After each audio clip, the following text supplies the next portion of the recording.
আসসালামু আলাইকুম প্রিয় দেশবাসী। নির্বাচন ব্যাপারে একটা আলোচনা সভা হয়েছে, সব দল মিলে বসে, কিন্তু একটা দল আসে না। আরো দুই একটাকে ডাকা হয় না, তারা আসে না। যারা এখন বর্তমানে আছে এখান থেকে একটি দল আসে নাই, তারা আলোচনায় বসে নাই, তারা নানান কথাবার্তা বলছে।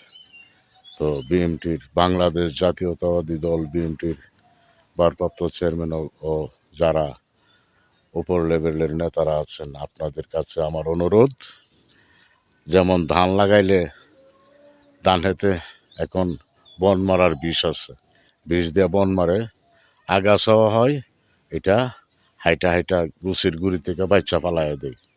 আর বন বিষে তো সব বন মরে না, পুরান বন যেটা এটা মরতে চায় না, এটি বাচ্চা বাচ্চা পালাইয়া দিয়া, তাহলে তারপর ধান সুন্দর হয় ধান হেত।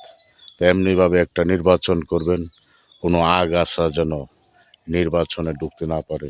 আগাছা ঢুকলে ধানের ক্ষতি হবে, ধান হেতের ক্ষতি হয়।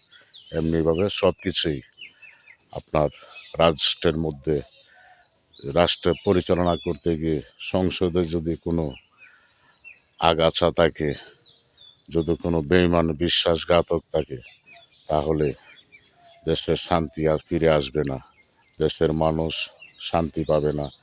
সংসদে ও আগাছা সেটি গর্জে উঠবে। তো আগাছা থেকে সাবধান থাকবেন, আগাছা যেন ধানের গাছের সাথে না আসতে পারে। তো নির্ঘাত ভুল করবেন না, ওদেরকে সাথে লাগলে ভুল হবে। এই আগাছাকে সাথে লাগবেন না, ওই আগাছাই ক্ষতি করবে দেশের। যে কোনো দলের ক্ষতি করতে পারে এই আগাছা। এটি আগাছা, এটি এটি মানুষ না, মানুষ নামের অমানুষ।